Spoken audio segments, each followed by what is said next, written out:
For most of us, the story of early Christianity feels settled.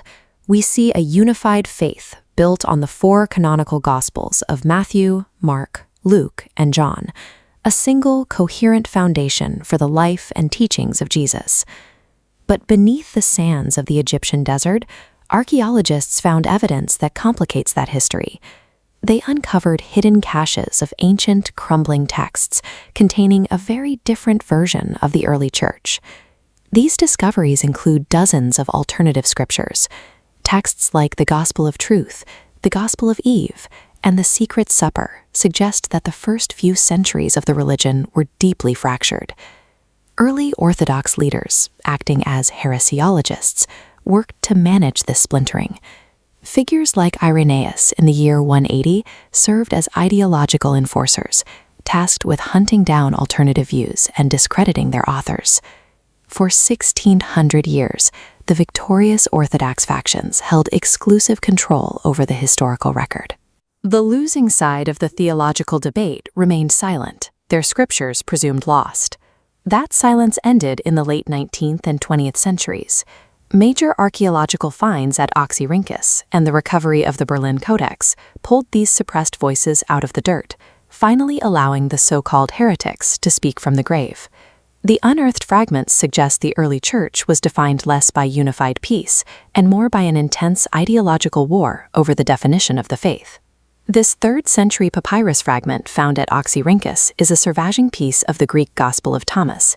It contains a collection of sayings attributed to Jesus, presented without any accompanying narrative. Because the text focuses on these logia, its theology arrives in provocative bursts. Raise the stone, and there you shall find me. Split the wood, and there I am.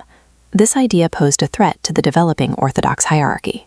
If the divine exists under every rock and within every piece of wood, it is universally accessible. This removes the need for a priest, a physical church, or any institutional intermediary to connect with God. Institutional authority faced another challenge in the Gospel of Mary, found inside the Berlin Codex, which was purchased in a Cairo market in 1896. The narrative begins in a post-crucifixion crisis. While the male disciples are gripped by anxiety, Mary, likely Mary Magdalene, takes the lead, offering comfort through a special vision she received directly from Jesus. The apostles Peter and Andrew openly oppose her account. They question the idea that Jesus would impart secret, higher spiritual knowledge to a woman rather than to his male disciples. These texts functioned as ideological weapons. They were designed to dismantle the orthodox pillars of institutional authority and male patriarchy. The recent history of these texts is often as secretive as their origins. The Gospel of Judas was stolen, moved through the black market, and hidden in a Long Island safe deposit box for 16 years before scholars could begin its restoration. Within its pages, Jesus openly laughs at the other disciples' ignorance. He then pulls Judas aside and actively instructs him to hand him over to the Roman authorities. To understand this request, we have to look at the text's underlying framework, Sethian Gnosticism. This diagram illustrates the Sethian view of a two-tiered cosmos. They believed the physical universe was a dark prison created by a lesser god, while fragments of a pure, infinite divine spirit remained trapped inside human bodies. This cosmology changes the purpose of the crucifixion. Within this system, death on the cross acts as a mechanism to release Jesus' divine spirit from his physical flesh so he can return to the realm of light. In this context, Judas acts as the enlightened hero. He alone understood Jesus' mission and took on the burden of facilitating his master's release. The ideological war ended in a decisive victory for the Orthodox factions. They built a global institution and formally codified their preferred texts into the New Testament canon. The Church buried the alternative spiritual beliefs of Egypt and Alexandria, branding them as dangerous heresy and pushing them to the margins of history. The physical format of these texts helped them survive. Because these sects adopted the codex, an early book structure, their scriptures were easier to pack into jars and hide in caves than large, cumbersome scrolls. These fragile, tattered pages sit in contrast to the heavy, leather-bound Bible that eventually became the finalized authority. The modern Bible reflects the version of Christianity that survived the purge, leaving the wider debate of the first centuries hidden for nearly 2,000 years. It reminds us that faith was a passionate, ongoing argument from its very inception. In December 1945, in the desert near the small Egyptian town of Nag Hammadi, two farmers smashed open a sealed clay jar. Inside were 13 leather-bound codices, hidden away for over 15 centuries. This arid rural environment provided the exact low-moisture conditions necessary to preserve the papyrus. Among the texts recovered, one document demands close attention, the tractate classified as Codex I3.3. Its opening lines identify it as the Gospel of Truth, a foundational manuscript long assumed lost to history. Before this discovery, our only record of this text came from the 2nd century church father Irenaeus of Lyon. Writing around the year 180, Irenaeus accused a sect known as the Valentinians of producing fake, blasphemous texts, specifically warning his readers about a so-called Gospel of Truth. His writings established the orthodox definition of a Gnostic, a label applied to chaotic sects, strictly anti-material and devoid of moral boundaries. But the internal evidence of the actual Coptic text tells a completely different story. It creates a rift between the physical manuscript and the man who condemned it. To understand why this text was misidentified for so long, we have to look past the label of heretic and reconstruct the actual architecture of the system described inside. Solving this discrepancy requires a comparison between the two dominant branches of Valentinian thought. Irenaeus built his arguments primarily against the Western or Italian school of Valentinianism. The core of his critique relies on understanding their protology, the theological mechanics explaining how divine beings called aeons were originally generated. Western protology operates on a rigid architecture.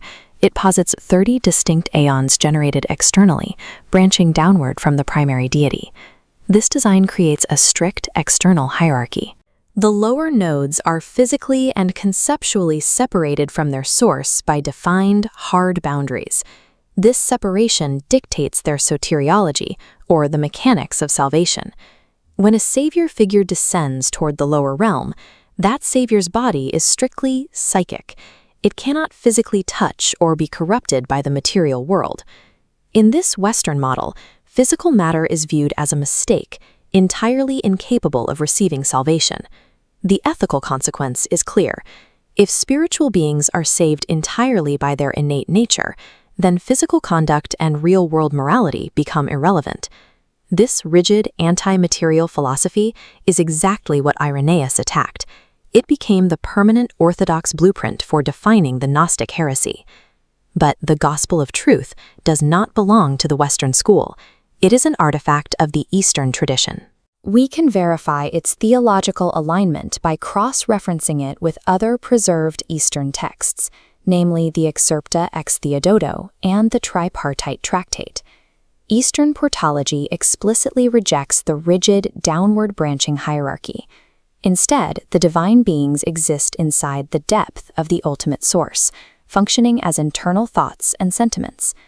Emanation here is not a separation. It is an internal unfolding of the deity itself, keeping every layer permanently connected to the center. Applying this model to the mechanics of salvation changes the nature of the descending Savior entirely.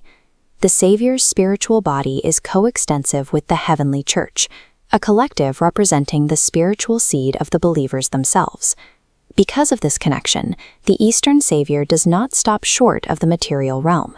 He must take on a biological, physical body. The Eastern texts define compassion as the deity actively choosing to experience physical passion. The Savior shares the exact biological conditions of human suffering. By intentionally embracing physical suffering to achieve cosmic unity, the Eastern tradition shatters the established stereotype of an anti-material, detached Gnostic cult. This theological framework translates directly into the social reality of the believers. We see this in the text's paranesis, the formal sections dedicated to ethical exhortation and behavioral instructions. Pages 32 and 33 of the Gospel of Truth focus entirely on these moral directives. The author outlines explicit commands that demand pragmatic, ground-level morality from the reader. followers are instructed to actively rescue the lost sheep stranded within the material cosmos, providing tangible care rather than spiritual isolation. The text issues a strict appeal to discard strife, demanding unity and mutual support within the local community. These rigorous demands stand in stark contrast to the Western philosophy, where adherents believed they were already saved by their innate nature. For the Eastern Valentinians, possessing a spiritual nature is a prerequisite, but it requires active enlightenment and moral practice to actually realize salvation. The precise, ethical participation required by the Gospel of Truth proves it was never the amoral sect that Irenaeus documented. To fully understand this group, we have to map their theology onto the geographic reality of 2nd century Rome. At the time, Roman Christianity was a fractured network of independent house congregations. Later heresiologists claimed that Valentinus and his followers were forcefully expelled from the Orthodox Church. But a formal expulsion was technically impossible. 2nd century Rome lacked a central bishopric with the authority to excommunicate anyone. Instead, the evidence points to a voluntary withdrawal. The Valentinian congregations separated themselves from the fractured Roman network. They did this in direct response to earthly factionalism, seeking to realize the idealized harmony of their heavenly church in their own communities. This historical context renders the modern academic use of the term Gnosticism problematic. Applying it as a blanket taxonomy obscures the actual mechanics of the text. Categorizing the Gospel of Truth as a standard anti-material Gnostic heresy fails both the textual and the linguistic evidence. This document does not represent a heresy. It maps a mature Christian trajectory, one where the divine intentionally folds into the physical world, actively choosing to endure human suffering in order to restore cosmic unity.